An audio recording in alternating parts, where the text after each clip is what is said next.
ದೇವರ ಒಡವೆ ಮುಂದೇನು ದುನಿಯಾ ವಿಶೇಷ ಕಾರ್ಯಕ್ರಮಕ್ಕೆ ಮತ್ತೊಮ್ಮೆ ಸ್ವಾಗತ. ಇನ್ನೊಂದು ವಿಷಯ ಏನಿದೆ ಅಂದರೆ ಸ್ವಾತಿ ತಿರುನಾಳ್ ಅನ್ನೋ ಚಿತ್ರದಲ್ಲಿ ಕನ್ನಡ ಚಿತ್ರರಂಗದ ಕಲಾವಿದರಾಗಿರುವಂತಹ ಅನಂತನಾಗ್ ಅಭಿನಯಿಸಿದ್ದಾರೆ. ಅದರಲ್ಲಿ ಸಾಕಷ್ಟು ಈ ಕೇರಳ ರಾಜಮನೆತನಗಳ ಬಗ್ಗೆ ಸಾಕಷ್ಟು ವಿವರಣೆ ಇದೆ. ಅಂದರೆ ರಾಜ ದೇವರಿಗೆ ಒಂದು ಏನನ್ನೋ ಒಪ್ಪಿಸ್ತಾರೆ, ಏನದು? ಅವರು ಯಾಕಂದರೆ ಇನ್ನು ಒಂದು ದಿನ ಮಾತ್ರ ಇರೋದು. ಅಂದರೆ ನಾಳೆ ಭರಣ ಟೋಟಲ್ ಆಗಿ ದಿವಾನ ಕೈಯಲ್ಲಿ ಸೇರ್ತದೆ.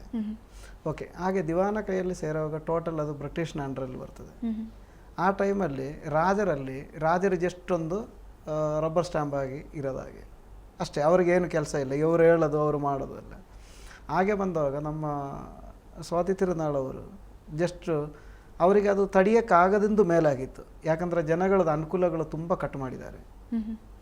ಕಲೆ ಬಗೆಯಲ್ಲಾಗಲಿ ಮತ್ತು ಜನಗಳ ಅನುಕೂಲದ ಬಗೆಯಲ್ಲಾಗಲಿ, ಜನಗಳದು ಒಬ್ಬೊಬ್ಬರಿಗೆ ಕೊಡೋದು, ದೇಶಕ್ಕೆ ಕೊಡೋದು, ಒಂದೊಂದು ದೇಶಕ್ಕೆ ಕೊಡೋದು, ದುಡ್ಡುಗಳದ್ದು ಬಗೆಯಲ್ಲಾಗಲಿ, ಇದೆಲ್ಲ ಇವರು ಕಟ್ ಮಾಡಿಕೊಟ್ಟಿದ್ದಾರೆ.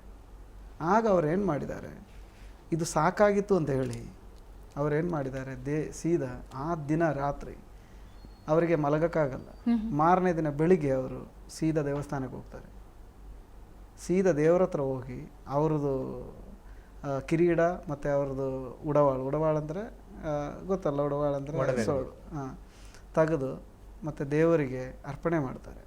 ಮತ್ತು ಹೇಳ್ತಾರೆ, ಇದು ತಗೊಂಡು ಓಡಾಡೋ ತಾಕತ್ತು ನನಗಿಲ್ಲ, ನನ್ನ ಕ್ಷಮಿಸಿ, ಮತ್ತು ನನ್ನ ಜೀವ ಇವತ್ತು ನೀವು ನನ್ನ ಪಾದಕ್ಕೆ ಸೇರಿಸ್ಕೊಳ್ಳಿ, ಇಲ್ಲ ಅಂದರೆ ನಾಳೆ ನನಗೆ ಬ್ರಿಟಿಷ್ನವರ ಕೆಳಗೆ ನನ್ನ ನೀವು ಬಿಡಬೇಡಿ. ಯಾಕಂದರೆ ನಾನು ನಿಮ್ಮ ದಾಸನೇ ಇವತ್ತೊಂದು, ಅಂದರೆ ನಿಮ್ಮ ದಾಸನಾಗಿ ನನ್ನ ಜೀವ ಇರಲಿ, ಫಿನಿಶ್ ಬೇಡ ಅಂದಲ್ಲಿ ಕೇಳ್ಕೊತಾರೆ. ಅವರು ಅದೇ ಥರ ಮನೆಗೆ ಬರ್ತಾರೆ. ಮನೆಗೆ ಬರೋವಾಗ ಮಹಾರಾಣಿ ನೋಡ್ತಾರೆ. ಯಾಕಂದರೆ ಮಹಾರಾಜರನ್ನ ಪದವಿ ಬಿಟ್ಟವರು ಸಾದಾ ಒಂದು ಮನುಷ್ಯರಾಗಿ ಒಳಗೆ ಬರೋವಾಗ ಅದೇ ದಿನ ಅವರು ರಾತ್ರಿ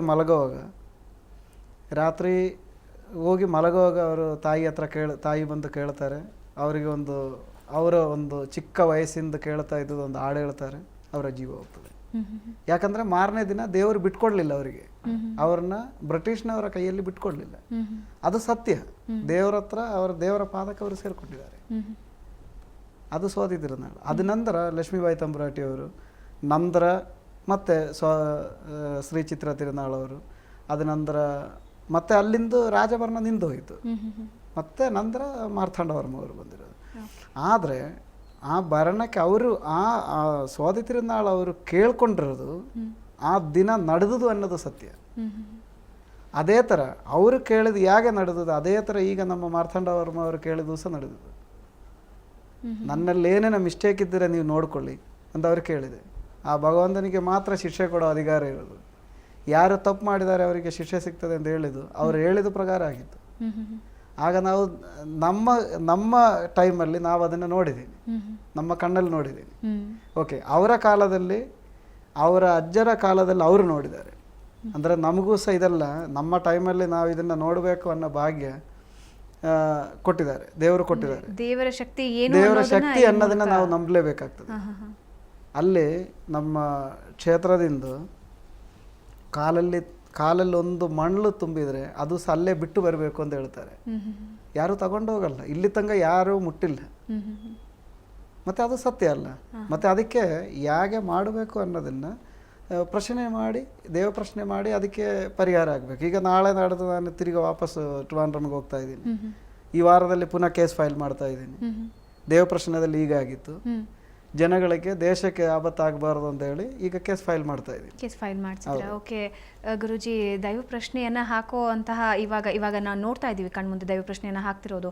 ಆದರೆ ಈ ಹಿಂದಿನ ಪುರಾಣಗಳನ್ನು ನಾವು ಗಮನಿಸಿದಾಗ ಈ ರೀತಿ ಅಷ್ಟಮಂಗಲ ಪ್ರಶ್ನೆಯನ್ನು ಹಾಕಿ ಅದನ್ನು ಮೀರಿ ಅನಾಹುತಗಳು ನಡೆದಿರುವಂತಹ ಯಾವುದಾದ್ರೂ ಪುರಾವೆಗಳು ಸಿಗ್ತವಾ?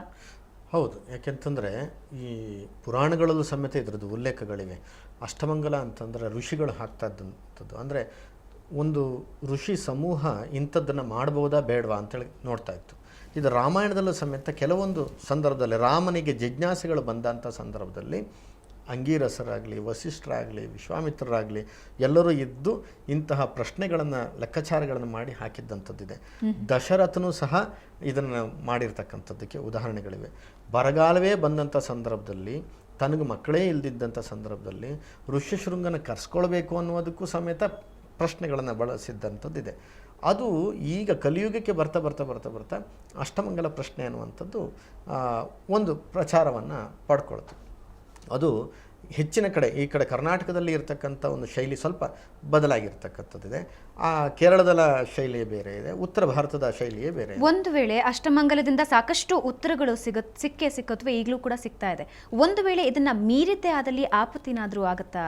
ಹೌದು, ಸಾಧ್ಯತೆಗಳಿದೆ. ಯಾಕೆಂತಂದರೆ ಇವು ಪ್ರಶ್ನೆಗಳನ್ನು ಇಡಬೇಕಾದ್ರೆ ನೀವಾಗಲೇ ಹೇಳಿದ್ರೆ ತಾಂಬೂಲಗಳನ್ನು ಬಳಸಬೇಕು ಅಂತೇಳಿ. ತಾಂಬೂಲ ಅಂತಂದ್ರೆ ವೀಳ್ಯದೆಲೆಗಳನ್ನು ಪ್ರಧಾನ ದೈವಜ್ಞನಿಗೆ ಕೊಡಬೇಕು ಅಂತಿದೆ. ಆ ಕೊಟ್ಟಿರ್ತಕ್ಕಂಥ ವೀಳ್ಯದೆಲೆಗಳಲ್ಲಿ ಶಕುನಗಳನ್ನು ನೋಡ್ತೀವಿ.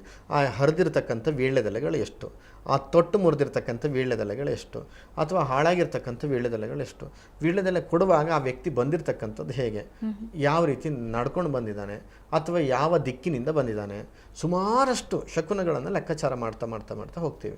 ಅಪಶಕುನಗಳಿಲ್ಲದೆ ಒಳ್ಳೆಯ ಶುಭ ಶಕುನಗಳೇ ಜಾಸ್ತಿ ಬಂತು ಅಂತಂದರೆ ಮುಂದುವರಿಬೋದು ಅನ್ನುವಂಥದ್ದು ಅದರ ಲಕ್ಷಣ.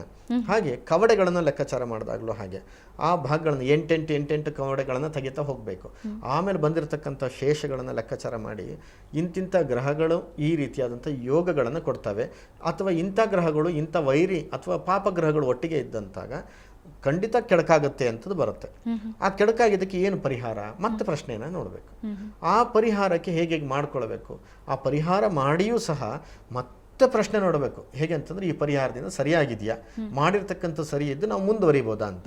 ಇಷ್ಟೆಲ್ಲ ಮಾಡಿದ ಮೇಲೇ ಆ ಬಾಗಿಲು ಹತ್ರಕ್ಕೆ ಹೋಗ್ಬೇಕು. ಬಿಟ್ರೆ ಏಕಾಏಕಿಯಾಗಿ ನೀವು ಬಾಗಿಲು ಒಡೆದದ್ದೇ ಆದರೆ, ಅಥವಾ ಇಷ್ಟೆಲ್ಲ ದಿಗ್ಬಂಧನಗಳು ಅಥವಾ ಧಾರ್ಮಿಕ ವಿಧಿವಿಧಾನಗಳಲ್ಲೇ ಬಾಗಿಲನ್ನು ಹಾಕಲ್ಪಟ್ಟಿದ್ರೆ ಅದನ್ನು ತೆಗೆದವನಿಗೂ ತೆಗಿಸುವವನಿಗೂ ಮತ್ತು ಅದರೊಳಗೆ ಯಾರ್ಯಾರು ಪರೋಕ್ಷವಾಗಿ ಪ್ರತ್ಯಕ್ಷವಾಗಿ ಇನ್ವಾಲ್ವ್ ಆಗಿದ್ರು ಅಷ್ಟು ಜನಕ್ಕೆ ಕಟ್ಟಿಟ್ಟ ಬುದ್ಧಿ, ಅದನ್ನು ಅನುಭವಿಸಲೇಬೇಕಾಗತ್ತೆ.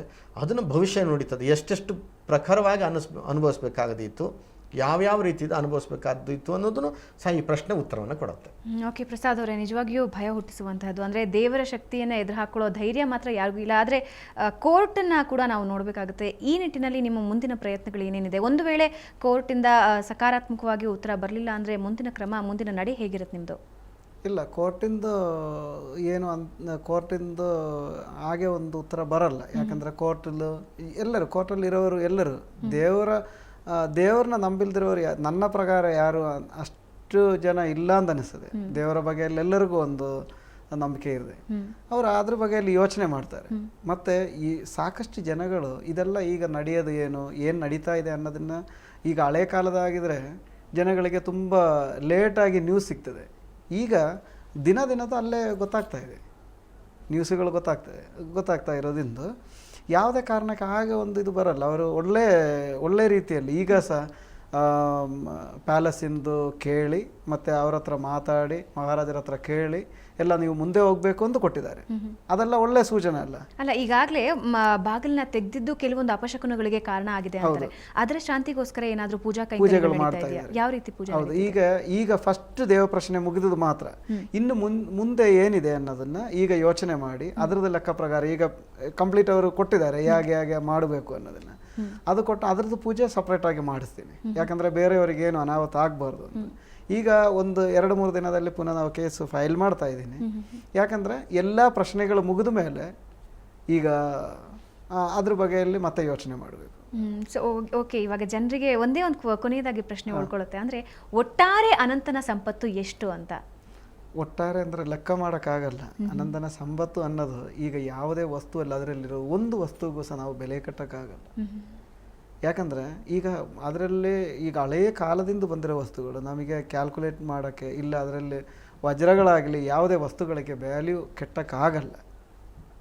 ಅದರಲ್ಲೊಂದು ಈಗ ಇದು ನಮ್ಮ ಕೆಲವು ವಸ್ತುಗಳು ಮಾತ್ರ. ಈಗ ಇಂಡಿಯಾದಲ್ಲಿ ನನಗನ್ನಿಸ್ತದೆ ನಮ್ಮ ಈ ದೇವಸ್ಥಾನದಲ್ಲಿ ಉಳಿದಿರೋದಷ್ಟು ವಸ್ತು ಬೇರೆ ಎಲ್ಲೂ ಉಳಿದಿಲ್ಲ. ಎಲ್ಲ ಜನ ಒಂದಷ್ಟು ಹೋಗಿದೆ. ಆದರೆ ಈ ಉಳಿದಿರೋ ವಸ್ತುಗಳೆಲ್ಲ ಅಮೂಲ್ಯವಾದದ್ದು, ಬೆಲೆ ಕಟ್ಟಕ್ಕಾಗಲ್ಲ. ಜಸ್ಟ್ ಸಂಪತ್ತು ಅನ್ನೋದು ನಮ್ಮ ದೇಶದ ಸಂಪತ್ತಿದು, ಅಮೂಲ್ಯವಾದ. ಅದಕ್ಕೆ ಎಷ್ಟು ಬೆಲೆ ಕಟ್ಟಕ್ಕೆ ಒಂದು ಲೆಕ್ಕದಲ್ಲಿ ಈಗ ನಾವೇನೋ ಒಂದು 10% ಈಗ ನ್ಯೂಸ್ ಆಚೆ ಬಂದಿರ್ಬೋದು. ಅದಕ್ಕೆಲ್ಲ ಬೆಲೆ ಕಟ್ಟಕ್ಕಾಗಲ್ಲ. ಸೊ ಕೊನೆಯದಾಗಿ ಗುರುಜಿ ಏನು ಹೇಳ್ತೀರಾ ಈ ದೈವ ಪ್ರಶ್ನೆ ಬಗ್ಗೆ? ಈ ದೈವ ಪ್ರಶ್ನೆ ಅನ್ನುವಂಥದ್ದನ್ನು ಕೂಲಂಕುಷವಾಗಿ ಅದನ್ನು ಪರೀಕ್ಷೆ ಮಾಡಿ ಅಲ್ಲಿ ಏನು ಉತ್ತರಗಳು ಅಥವಾ ಪ್ರಶ್ನೆಗಳು ಬರ್ತಾವೆ ಅದನ್ನು ಮತ್ತೆ ವಿಮರ್ಶೆ ಮಾಡಿಕೊಂಡು ಇವರು ಹೆಜ್ಜೆ ಇಡ್ತಕ್ಕಂಥದ್ದು ಸೂಕ್ತ. ಜೊತೆಯಲ್ಲಿ ಈ ಸರ್ಕಾರವೂ ಸಹ ಇದಕ್ಕೆ ಧಾರ್ಮಿಕ ವಿಧಿವಿಧಾನಗಳಿಗೆ ಸ್ಪಂದಿಸಬೇಕಾಗಿರುತ್ತೆ. ಅದು ಅಲ್ಲದೆ ತಾವು ಕೇಳಿದ ಪ್ರಶ್ನೆಗೆ ಎಷ್ಟು ನಿಧಿಯ ಸಂಪೂರ್ಣ ಮೊತ್ತ ಎಷ್ಟು ಅನ್ನೋದನ್ನು ರಹಸ್ಯವಾಗಿ ಇಡ್ತಕ್ಕಂಥದ್ದು ನನ್ನ ಒಳ್ಳೆಯದು ಅಂತ ಅನ್ಸುತ್ತೆ. ಈ ದೇಶದ ಒಳಿತಿಗಾಗಿ ಮಾಡಬೇಕಾಗತ್ತೆ. ಓಕೆ, ಧನ್ಯವಾದ. ಈ ಅನಂತ ಪದ್ಮನಾಭನ ಅಷ್ಟಮಂಗಲ ಪ್ರಶ್ನೆ ಬಗ್ಗೆ ಇಬ್ಬರು ಸಾಕಷ್ಟು ಮಾಹಿತಿಯನ್ನು ಜನರಿಗೆ ತಿಳಿಸ್ಕೊಟ್ರಿ. ಧನ್ಯವಾದ. ಸಂತೋಷ. ವೀಕ್ಷಕರೇ, ನೋಡಿದ್ರಲ್ಲ, ಅನಂತ ಪದ್ಮನಾಭನ ಸಂಪತ್ತು ನಿಜವಾಗಿಯೂ ಅಳಿಯೋದಕ್ಕಂತೂ ಸಾಧ್ಯ ಇಲ್ಲ, ಅದು ಅಮೂಲ್ಯವಾದದ್ದು. ಆದರೆ ಈ ಅಷ್ಟಮಂಗಲ ಪ್ರಶ್ನೆಯಿಂದ ಸಾಕಷ್ಟು ವಿಷಯಗಳು ಹೊರಗೆ ಬಂದಿವೆ, ಸಾಕಷ್ಟು ಅಪಾಯಗಳು ಕಾದಿರುತ್ತವೆ ಅಂತ ಹೇಳ್ತಿದ್ದಾರೆ.